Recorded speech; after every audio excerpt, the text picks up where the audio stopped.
राजनीति से काम तक, अपराध से अंजाम तक, खेत से खलियान तक, खिलाड़ी से मैदान तक, सितारों से आसमान तक, हर खबर पर होगी हमारी नजर। पल पल बदलती देश और दुनिया की खबर पाइए सिर्फ इंडिया टाइम 24 पर। सुबह हमारी, बात आपकी। आज सपा नेता व संभावित प्रत्याशी नसीम अहमद ने ग्राम मुरचौड़ा में जनसभा को संबोधित किया। वह कहा कि पूरे गांव में कहीं भी पक्के रोड नहीं है, नालियों का पानी घरों में घुस रहा है। क्या यही भाजपा का विकास है?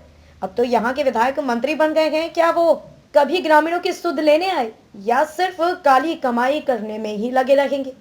वैसे तो इसी भाजपा ने चुनाव से पहले वादा किया था कि हर गरीब के खाते में 15-15 लाख रुपए आएंगे, काला धन आएगा, लेकिन आया तो कुछ नहीं, परंतु गरीबों को ही इनकी सरकार द्वारा लूटने का कार्य किया गया है। अब जब चुनाव आ चुके हैं और समाजवादी पार्टी का बढ़ता जनाधार देखकर भाजपा वाले घबरा गए हैं और तरह तरह के प्रोपेगेंडा कर रहे हैं, लेकिन जनता अब समझ चुकी है कि इनकी कथनी व करनी में बहुत अंतर है।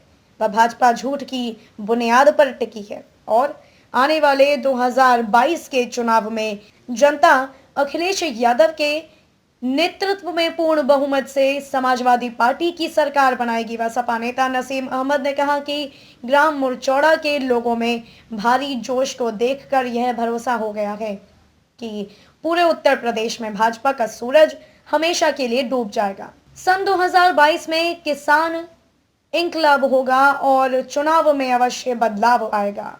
नसीम ने कहा कि भाजपा राज में किसानों को क्या क्या नहीं सहना पड़ा। कृषि कानूनों से उन्हें तमाम परेशानियां उठानी पड़ी। किसान मजदूर बदहाली के शिकार हैं, खाद नहीं मिल पा रही है। गन्ना किसानों का बघेड़ी शुगर फैक्ट्री पर कई करोड़ रुपए बकाया है। किसानों की एकजुटता ने संदेश दिया है कि वे भाजपा के लिए अपने दरवाजे बंद कर देंगे।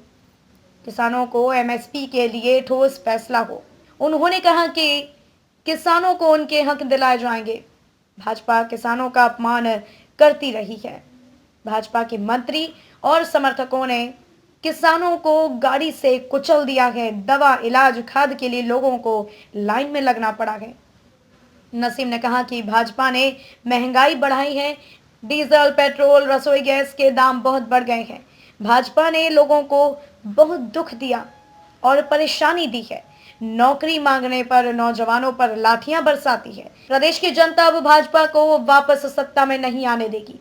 भाजपा सरकार सरकारी संस्थानों को बेचकर लोगों का हक और अधिकार छीन रही है। हवाई जहाज बेचती है, एयरपोर्ट बेचती है, रेलवे स्टेशन बेचती है।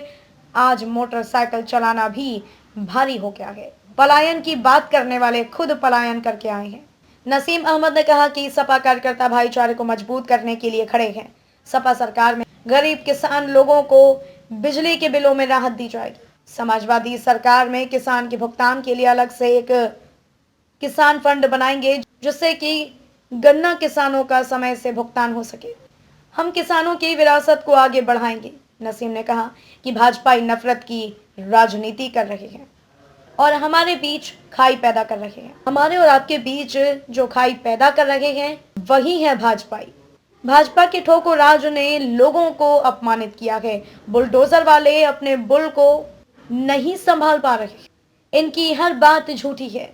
इनका प्रचार और विकास झूठा है। सपा नेता नसीम अहमद ने कहा कि भाजपा ने किसानों को कुचला है और 700 से ज्यादा शहीद हुए हैं। किसानों की कुर्बानी बहुत बड़ी है। यूपी में पेपर होते हैं, लेकिन उससे पहले लीक हो जाते हैं। बिजनौर में सड़क उद्घाटन में ही टूट जाती है। इस जनसभा का आयोजन प्रधान मुरचौड़ा राजेंद्र यादव व बीडीसी सदस्य रजवान ने किया। इस जनसभा के दौरान मुख्य रूप से वाशिफ पठान, फरियाद अहमद, मोहम्मद राशिद, अमर खान, रफीक अहमद, विनोद कुमार, मुशाहिद, प्रेमपाल सिंह, अली इदरिसी, धर्मेंद्र सिंह, इमरान रजा, दानिश, मुकेश, जसवीर यादव, शुभलेश यादव, सुनील यादव, ओम प्रकाश यादव आदि लोग मौजूद रहे। बांटना चाहती है, वो देश को जातियों बांटना चाहती है, वो मनु व्यवस्था लागू करना चाहती है। आज ज्यादातर ये गांव के अंदर पिछड़ी जात के लोग हैं, चाहे वो हिंदू भाई है, चाहे मुसलमान भाई है, चाहे यादव है, चाहे कश्यप है, चाहे इदरीसी है, जिस समाज के लोग हैं उनको आरक्षण पूरे विधानसभा के अंदर एससी के लिए सीट रिजर्व हो जाती है, पिछड़ों की सीट रिजर्व हो जाती है, लेकिन ये भारतीय जनता पार्टी सरकार आरक्षण को पूरी तरीके से खत्म करने की बात कर रही है। दोस्तों, ये भारतीय जनता पार्टी जिसने आज से 7 साल पहले नारा दिया था सबका साथ सबका विकास, लेकिन सबका विकास नहीं करा, इन्होंने केवल विकास करा है तो देश के 2 ही लोगों करा है, अंबानी और अदानी। आज बीएसएनएल को, आज भारतीय दूरदर्शन को कोई देखने वाला नहीं।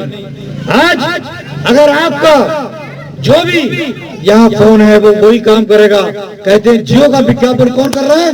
देश का प्रधानमंत्री कर रहा है। बीएसएनएल एमटीएन को बेच चुके हैं, वहां के लोगों को उनकी नौकरी से हटा दिया गया है।